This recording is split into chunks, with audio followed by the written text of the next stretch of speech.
स्वागत है आपका आज की इस एजुकेशनल क्लास में। आज चैप्टर सॉलिड स्टेट के अंतर्गत हमारा टॉपिक है टाइप्स ऑफ क्रिस्टलाइन सॉलिड। प्यारे बच्चों, क्रिस्टलाइन सॉलिड को 4 कैटेगरी में डिवाइड किया गया है।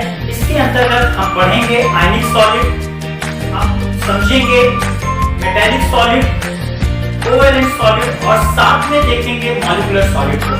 आइए वन बाय वन इनकी स्टडी करते हैं। सबसे पहले हम लिखेंगे आयनिक सॉलिड को। आयनिक सॉलिड, प्यारे बच्चों, जैसा कि नाम से ही पता चल रहा है कि इसके जो कॉन्स्टिट्यूएंट पार्टिकल्स होंगे ये आयंस होंगे, जिसमें पॉजिटिव आयंस या नेगेटिव आयंस हो सकते हैं। इनको आप कैटायन या एनायन भी कहते हैं।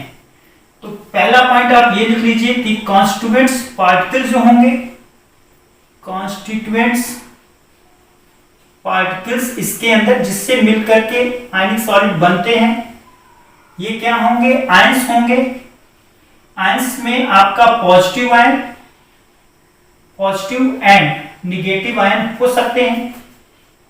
बच्चों, पॉजिटिव आयन को कैटायन कहते हैं और नेगेटिव आयंस को एनायन भी कहते हैं। इसमें जो फोर्स लगता है वो strong electrostatic force of attraction होगा।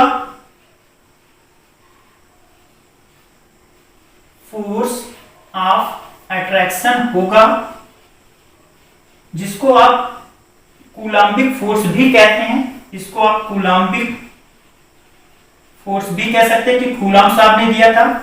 उन्होंने क्या बताया था कि अगर दो चार्ज हैं, उनके बीच की डिस्टेंस r है, r डिस्टेंस पर दो चार्ज सेपरेटेड है, तो फोर्स जो लगता है बच्चों डायरेक्टली होगा q1 q2, यानी कि प्रोडक्ट ऑफ देयर चार्ज और इनवर्सली प्रोपोर्शनल होगा स्क्वायर ऑफ देयर डिस्टेंस के।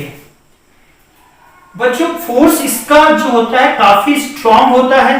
तो स्ट्रांग फोर्स होने से इनका जो मेल्टिंग पॉइंट है और बॉइलिंग पॉइंट है ये काफी ज्यादा होता है।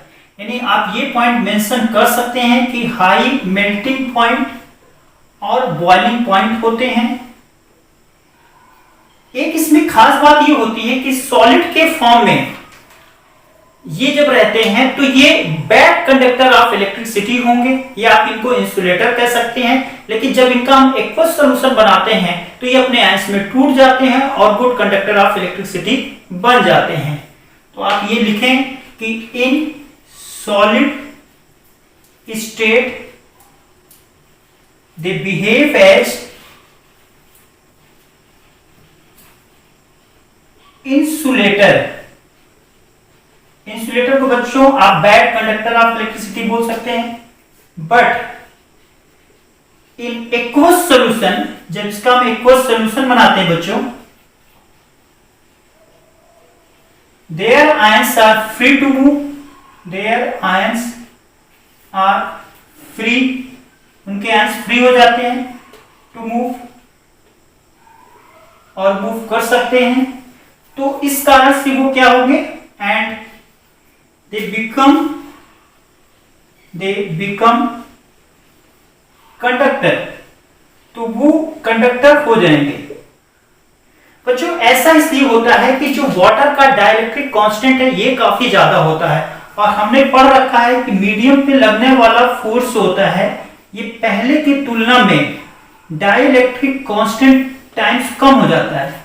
फॉर वाटर अगर आप देखेंगे तो जो K है ये होता है 81।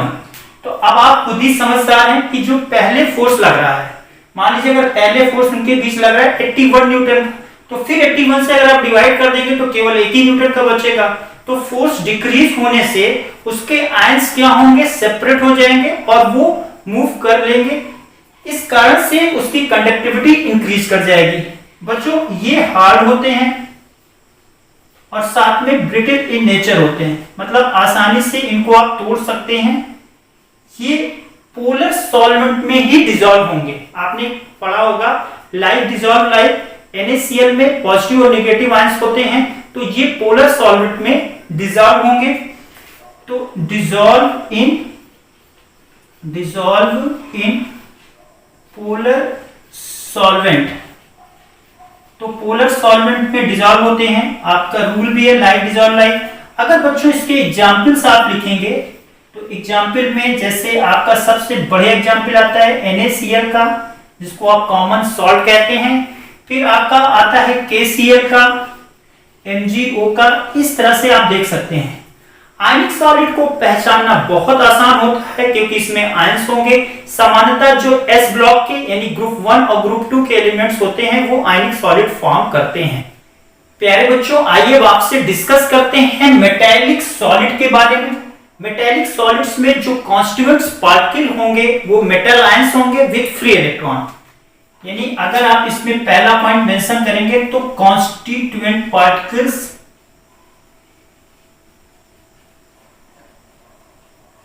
ये क्या होंगे? मेटल आयंस होंगे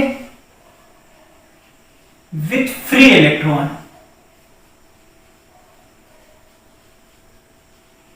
बच्चों, इसमें जो फोर्स लगेगा वो मेटेलिक बॉन्ड के थ्रू जुड़े रहेंगे।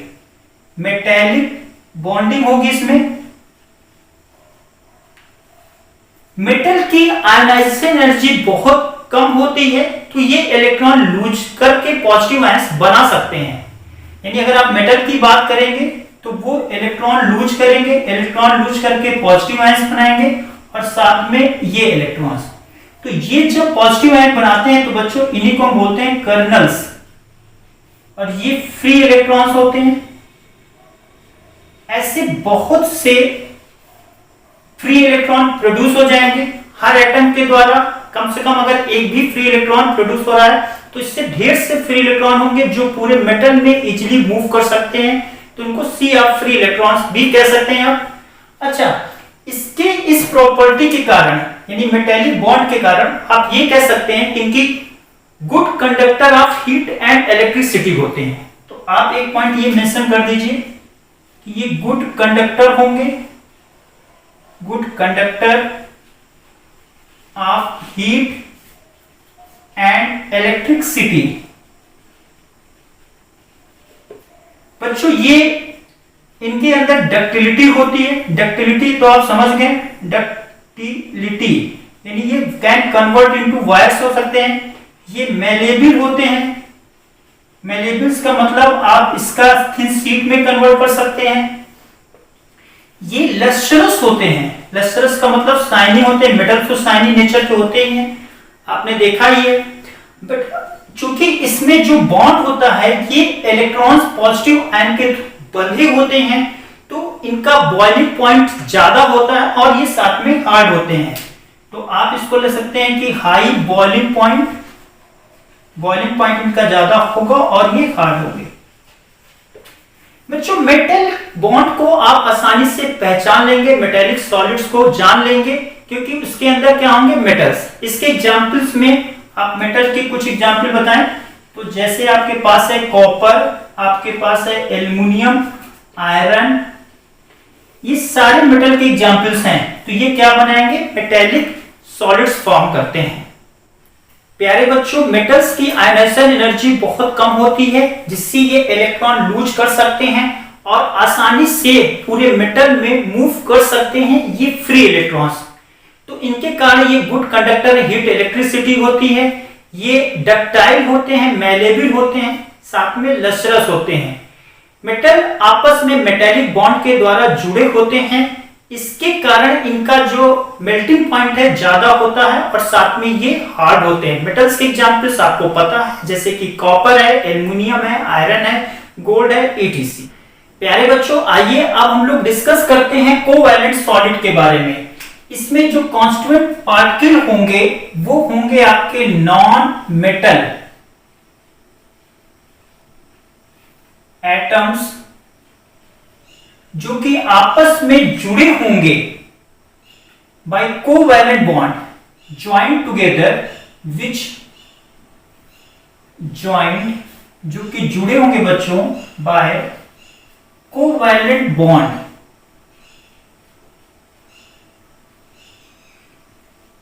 और ऐसा करके ये बहुत नेटवर्क सॉलिड बनाते हैं, जाइंट मॉलिक्यूल। तो दे फॉर्म करेंगे, ऐसा करके वो क्या बना लेंगे? दे फॉर्म नेटवर्क सॉलिड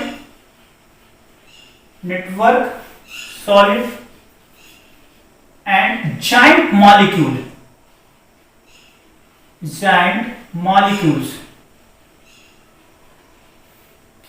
बच्चों इसमें अगर आप देखेंगे तो आपका जो एग्जाम्पल्स है वो है डायमंड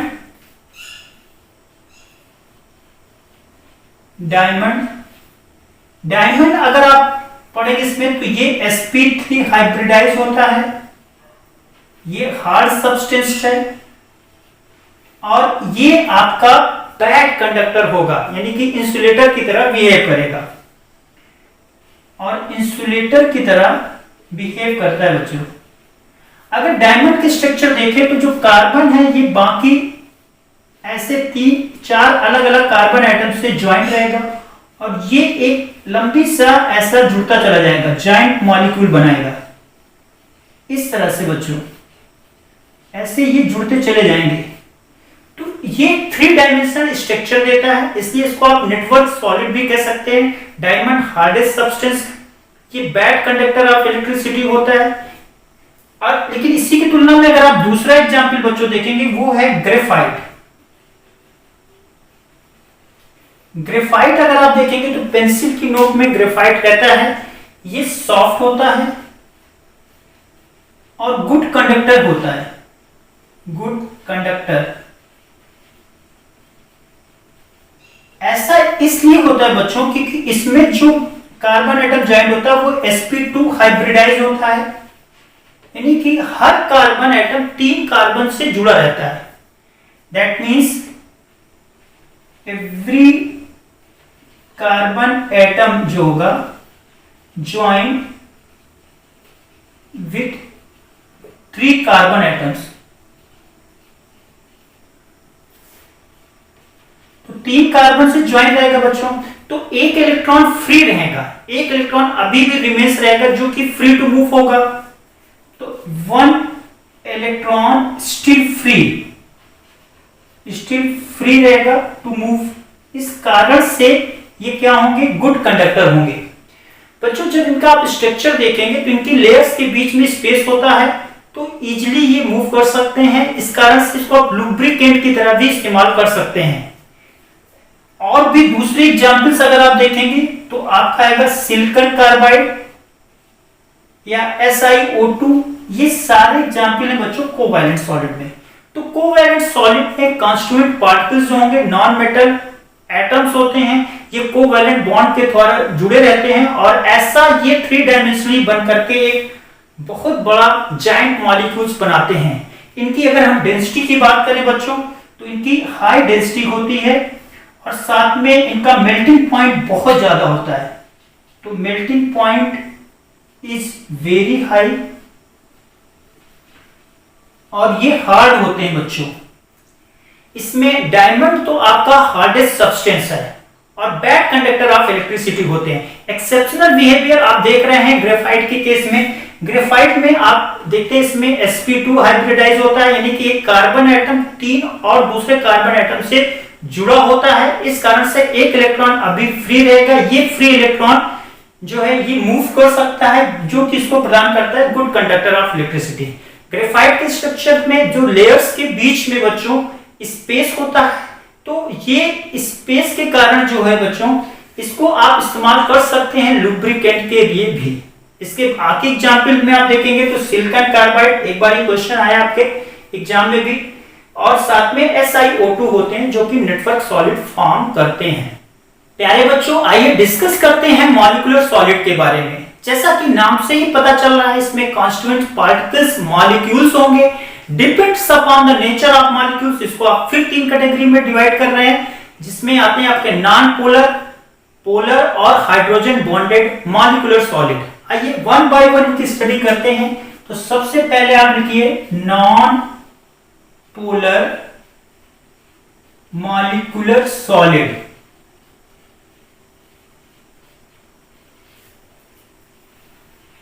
बच्चों इसमें जो कॉन्स्टिट्यूएंट पार्टिकल्स होंगे ये आपके होंगे noble gas like helium, neon, argon, etc। या आपके होंगे नॉन पोलर मॉलिक्यूल्स या नॉन पोलर मॉलिक्यूल्स,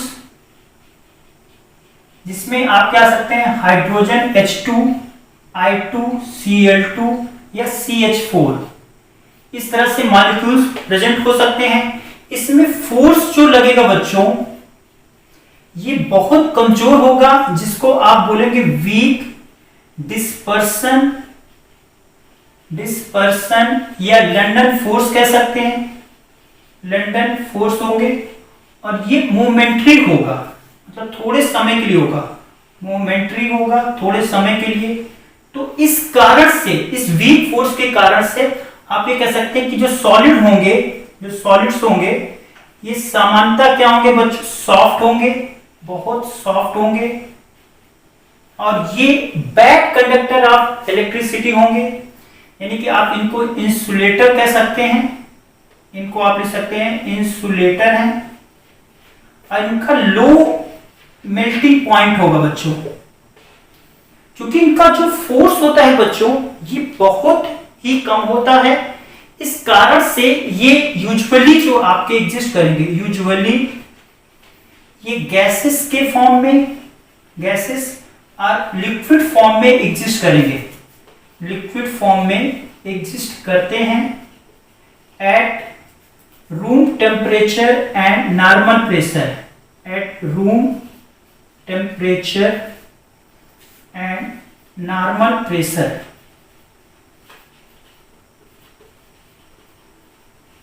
तो हम आपसे बात कर रहे हैं नॉन पोलर सॉलिड में। नॉन पोलर सॉलिड्स में जो कॉन्स्टिट्यूएंट पार्टिकल्स होते हैं बच्चों वो आपके noble gas, helium, neon argon या नॉन पोलर मॉलिक्यूल हो सकते हैं, जैसे कि H2 है, Cl2, I2 या मीथेन। अब इसमें जो बॉन्डिंग होती है बच्चों बहुत ही मोमेंट्री होती है।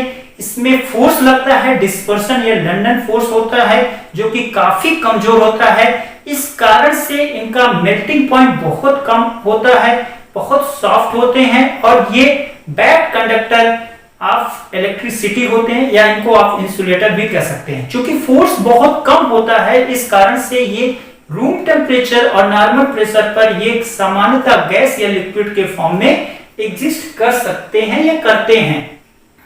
प्यारे बच्चों, आइए अब आपसे डिस्कस करते हैं पोलर मॉलिक्यूलर सॉलिड्स में। जैसा कि नाम से पता चल रहा है कि इसमें कॉन्स्टिट्यूएंट पार्टिकल जिससे मिलकर के ये मॉलिक्यूल्स बने होंगे, कॉन्स्टिट्यूएंट पार्टिकल्स, ये बच्चों होंगे पोलर मॉलिक्यूल्स, होंगे पोलर मॉलिक्यूल्स। पोलर मॉलिक्यूल्स में जैसा कि आप समझ लें HCl होगा या HBr होगा। अब बच्चों इसमें जो फोर्स लगेगा जिसके थ्रू ये आपस में जुड़े रहेंगे वो फोर्स होगा dipole dipole interaction, dipole dipole interaction लगेगा बच्चों। अब आपके मन में ये प्रश्न आ रहा है कि आखिर कैसे लगेगा। तो देखिए, मान लीजिए आपके पास पड़ा है HCl का एक मॉलिक्यूल, इसी तरह से HCl का एक मॉलिक्यूल और है, इसी तरह से HCl के ढेर से मॉलिक्यूल पड़े हैं। अब चूंकि इसमें पोलैरिटी है तो इसके कारण इस पर एक एटम प्लस आएगा, दूसरे पर माइनस, इस पर पॉजिटिव, ऐसे इस पर नेगेटिव। इस तरह से हम पोलर मॉलिक्यूल्स को दिखा सकते हैं। अब ये नेगेटिव इस पॉजिटिव के थ्रू अट्रैक्ट हो जाएगा, इसी तरह से ये नेगेटिव पॉजिटिव के थ्रू अट्रैक्ट। ये जो बच्चों फोर्स लगेगा इसको क्या कहेंगे, डाइपोल डाइपोल इंटरेक्शन। ये फोर्स कमजोर होता है लेकिन डिस्पर्सन या लंदन फोर्स की तुलना में मजबूत होगा। कंपैरेटिवली अगर हम बात करेंगे तो इसका अगर आप देखेंगे तो मेल्टिंग पॉइंट लो आएगा। ये अभी भी इंसुलेटर की तरह बिहेव करेंगे, ये सॉफ्ट होते हैं। और आप कहेंगे तो ये चूंकि फोर्स इसमें कमजोर है, अभी डाइपोल डाइपोल इंटरेक्शन जो है एक वीक फोर्स है, तो ये रूम टेम्परेचर और नॉर्मल प्रेशर पर ये एग्जिस्ट करेंगे। ये क्या रहेंगे, ये प्रेजेंट होंगे, ये एग्जिस्ट रहेंगे, ये गैस के फॉर्म में या लिक्विड के फॉर्म में एग्जिस्ट करेंगे। तो प्यारे बच्चों, हमने देखा कि पोलर मॉलिक्यूलर सॉलिड्स में जो कॉन्स्टिट्यूएंट पार्टिकल्स होंगे वो पोलर मॉलिक्यूल्स होंगे, इनमें डाइपोल डाइपोल इंटरेक्शन लगता है, ये फोर्स कमजोर होता है लेकिन कंपैरेटिवली, यानी कि आप अगर बात करेंगे नॉन पोलर मॉलिक्यूल्स की तुलना में तो ये थोड़ा सा स्ट्रांग होगा, लेकिन अभी भी जो इनके सॉलिड्स होंगे उनका जो मेल्टिंग पॉइंट होगा वो काफी कम आएगा और ये इंसुलेटर की तरह बिहेव करेंगे, साथ में ये सॉफ्ट होंगे। और रूम टेम्परेचर पर और नॉर्मल प्रेशर पर देखेंगे तो सामान्यतः ये गैस या लिक्विड के फॉर्म में एग्जिस्ट करेंगे। प्यारे बच्चों, आइए डिस्कस करते हैं हाइड्रोजन बॉन्डेड मॉलिक्यूलर सॉलिड्स के बारे में। जैसा कि नाम से ही पता चल रहा है, इसमें जो कॉन्स्टिट्यूएंट पार्टिकल होंगे वो उसमें एक एटम हाइड्रोजन होगा जो कि लिंक रहेगा with small and high electronegative element like fluorine, oxygen, nitrogen से। तो आप पहला पॉइंट पे ये मेंशन कर दीजिए कि जो कॉन्स्टिट्यूएंट पार्टिकल्स होंगे, कॉन्स्टिट्यूएंट पार्टिकल्स जिससे मिल करके ये मॉलिक्यूल्स बनेंगे, इसमें आपका हाइड्रोजन एटम तो होना निश्चित है क्योंकि नाम में लिखा है हाइड्रोजन बॉन्डेड। ये लिंक रहेगा, जुड़ा रहेगा with small and high electronegative atom से, हाई इलेक्ट्रोनेगेटिव एटम से। इसमें आते हैं आपके फ्लोरीन, ऑक्सीजन, नाइट्रोजन। ऐसे एग्जाम्पल्स अगर आप देखेंगे बच्चों तो ये आपके पास है, जैसे HF, आपके पास है वाटर और अमोनिया। ये एग्जाम्पल्स आप हाइड्रोजन बॉन्डिंग में मेंशन कर सकते हैं। बच्चों, इसमें जो फोर्स लगेगा, अगर हम फोर्स की बात करें तो फोर्स इसका हाइड्रोजन बॉन्डिंग होगा जो कि कंपैरेटिवली स्ट्रांग होगा, कंपैरेटिवली ये स्ट्रांग होगा किसकी तुलना में, एज अगर आप डिस्कस करें तो non polar and polar solid से। पोलर जो सॉलिड है उसकी तुलना में ये फोर्स हमारा थोड़ा सा ज्यादा स्ट्रांग रहेगा, लेकिन अभी भी ये जो मॉलिक्यूल्स हैं वो सॉफ्ट होंगे और ये इंसुलेटर की तरह बिहेव करेंगे। लेकिन अगर आप देखेंगे तो रूम टेम्परेचर और नॉर्मल प्रेशर पर अगर हम बात करें बच्चों तो ये जो होंगे ये आपका लिक्विड, विस्कस लिक्विड या सॉफ्ट सॉलिड की तरह बिहेव करेंगे, सॉफ्ट सॉलिड की तरह बिहेव करेंगे। बच्चों, इनका मेल्टिंग पॉइंट कंपैरेटिवली हाई रहेगा। इनका मेल्टिंग पॉइंट आप कंपैरेटिवली कंपेयर करें, अगर नॉन पोलर और पोलर सॉलिड की तुलना में कंपेयर करें, कंपैरेटिवली हाई रहेगा क्योंकि इसमें हाइड्रोजन बॉन्डिंग होती है। बच्चों, हाइड्रोजन बॉन्डिंग एक इंपॉर्टेंट कॉन्सेप्ट है जिसके थ्रू हम मेंशन करेंगे, सॉल्युबिलिटी को एक्सप्लेन कर सकते हैं। जैसे अल्कोहल वाटर में सॉल्युबल है, क्यों? हाइड्रोजन बॉन्डिंग के थ्रू। हम फिजिकल स्टेट डिफाइन कर सकते हैं, जैसे वाटर लिक्विड के फॉर्म में होता है जबकि H2S गैस के फॉर्म में होता है, तो यहां पर हम मेंशन करेंगे कि वाटर में हाइड्रोजन बॉन्डिंग पाई जाती है। अमोनिया का बॉइलिंग पॉइंट ज्यादा होता है, अगर pH3 से कहें, फॉस्फेट से, तो वो भी आप हाइड्रोजन बॉन्डिंग के थ्रू एक्सप्लेन कर सकते हैं। प्यारे बच्चों, आज का लेक्चर आपको कैसा लगा जरूर बताएं। अगर आपको ये पसंद है तो इसे लाइक करें और अपने दोस्तों के साथ शेयर करें। हाँ, चैनल को सब्सक्राइब जरूर कर लें जिससे आपको लेटेस्ट इंफॉर्मेशन लगातार मिलती रहे। थैंक यू, नमस्कार।